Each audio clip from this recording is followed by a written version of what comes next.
Nginifisela inhlanhla ngomsebenzi omusha. Siyabonga.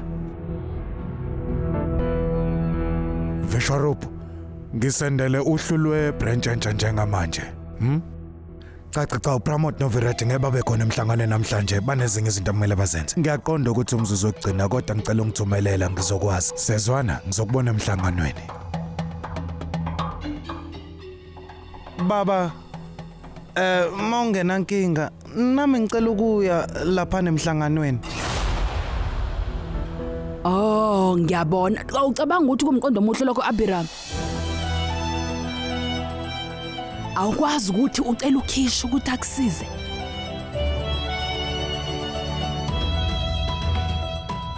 Kulungile. Uma ngabe uzoba nesikhathi nawe ungeza lapha emhlanganweni. Kulungile. Sengiyaphuma sohlangana ehofisini. AJ, isikhwama sakho se-laptop.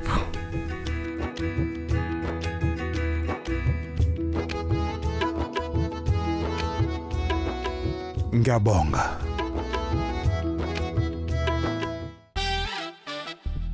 AJ, how uyakuphi? Ngisaphezulu. Kodwa uhlelo uhamba ne-laptop yakho nje njalo moya ofisini ekseni manje ngikulethele. Nami ngiphathe laptop yami ngesikhwama.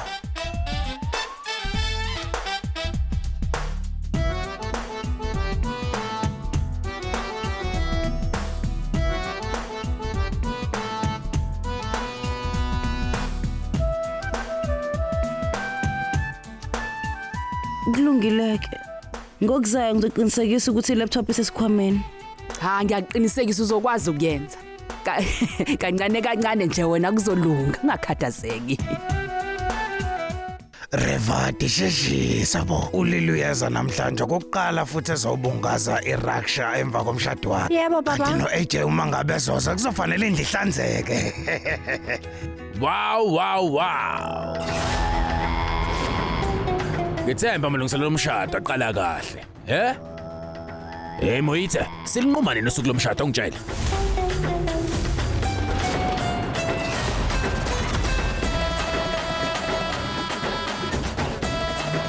Salonke ngiyakuthembisa ngizokukhokhela imali yakho. Kolomgubho omkhulu. Liyama ungitshele ngempela. Uyazi ukuthi ungikweleta 1.8 million wena. Ngaphandle nje uvumela indodakazi yakhe ishade nami, awunakho okunye ngakwenza.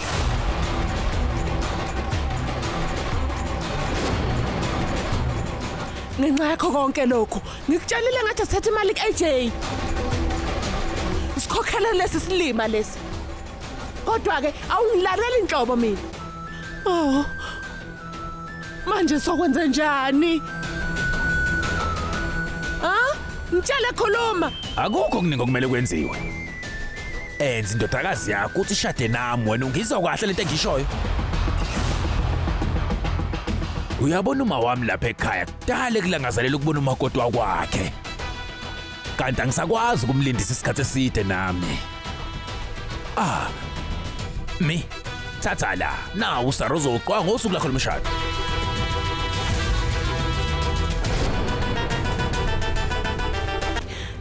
Ngcono vele ngihambe ngiyoyilanda ngokwami kuyi. Ngaleyo ndlela ngizokwazi ukukhokhela lesi silimo esusalunge.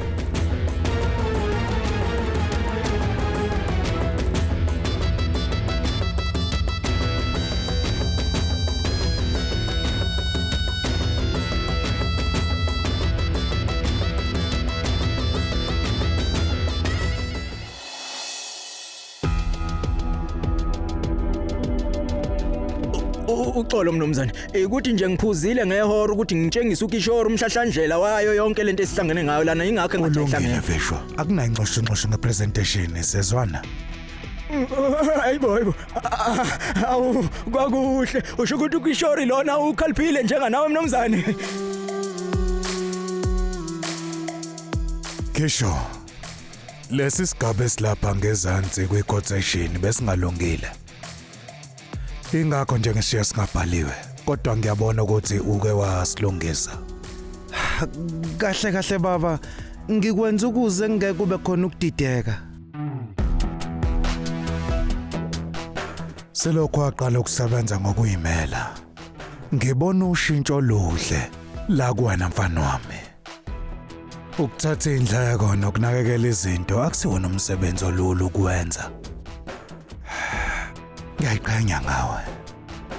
Nginethemba lokuthi uPramote noVirat nabo bazokwazi njengoba wenza umsebenzi. Baba, ningaqhubeka nikhulume mina ngiyaphuma.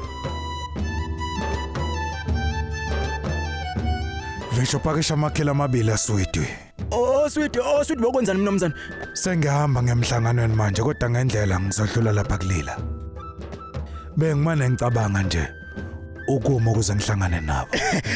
Mnumzane, uya emzini kalila mnumzane. Awungeza nami, awukade phela ngagcina ukudla amakheke yazi. Hayi kulungi. Ukupakisha konke. Yebo, yebo. Oh, bamba ifoni bakithi, bamba ifoni.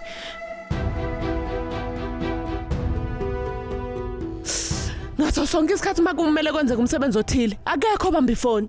Imuphi umuntu ongatshinga uSara omuhle kangaka? Yini leno oyenzayo? Ungaphuthelwa ukuzibophezela ngo7 ntambama njalo ngomsombuluko kuya kuLesihlanu on yours truly zizonke sisonke DStv channel 169.